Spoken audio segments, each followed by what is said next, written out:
Book title: Milkman, ISBN 13-9780571342730. Author: Anna Burns. Publisher: Faber. Guideline price: £14.99. There's a moment about a third of the way through Anna Burns' Milkman when the unnamed narrator is in an adult education French class who rebel against the difficult novel their teacher has assigned as homework.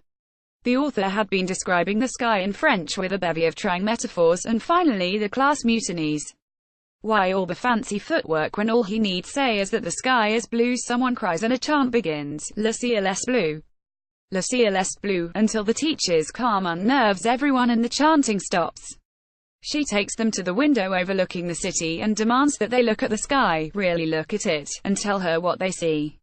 The amazed, bewildered, unsettled class discovers that the sky is pink, lemon, mauve and orange-red.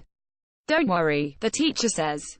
Your unease, even your temporary unhingement in the face of this sunset is encouraging. It can only mean progress. It can only mean enlightenment.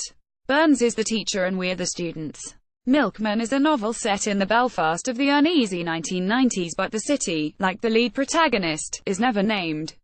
And Burns' agenda is not to unpack the dreary tribal squabbles that so characterized Trouble's era Northern Ireland. Rather, she is working in an altogether more interesting milieu, seeking answers to the big questions about identity, love, enlightenment and the meaning of life for a young woman on the verge of adulthood. Our narrator protagonist, only known as Middle Sister, has just turned 18 and is kept busy working in the city, jogging with third brother-in-law and concealing her relationship with nearly boyfriend. The book begins with the appearance of the mysterious milkman in her life as she is walking home from work reading Ivanhoe. He offers her a lift in his sinister, white shape-shifting van which she declines. Milkman is a creepy 41-year-old married man who has a reputation as a groomer of young girls and as a player in the paramilitaries.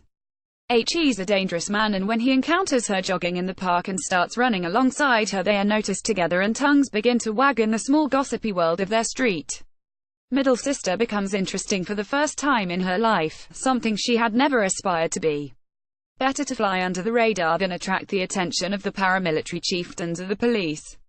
The game Burns is playing here is psychological and sociological, not historical. These people could be any people in any tight-knit community. Milkman reads like one of those Russian novels that begins in those days, in our province, in the town of Z, and in its intricate domestic study of a disparate family there are agreeable echoes of Chekhov, Tolstoy and Turgenev. Middle Sister has already begun to stick out from her older siblings by showing no interest in marriage and by this habit of reading Victorian novels as she walks down perfectly respectable streets. There is nothing between her and the milkman but the gossips see logical connections. Of course the unmarried reading while walking weirdo will hook up with the pedo milkman. This is a book about names and identity. The wrong boy names with a hint of over the water can get you bashed, the wrong girl names will just get you dirty looks. Girls are lesser creatures and girls' stories are lesser stories. Anna Burns is part of a movement of new and established female Belfast writers who are correcting that impression along with Lucy Caldwell, Roisin O'Donnell, Jan Carson and others. Kenneth Tynan pointed out that a good critic perceived what was happening but a great critic also saw what was not happening. In Belfast for many years there was a lot of not happening. The men of violence, who launched the city's 30-year-long suicide attempt, tried to silence the women who mocked them for their macho stupidity and faux intellectual posturing. The women were never silent, but now thank goodness they are being published in increasing numbers. Milkman is both a story of Belfast and its particular sins, but it is also a story of anywhere. It reminded me of China Miéville's The City, and the city where identity, names and seeing the other are contentious acts.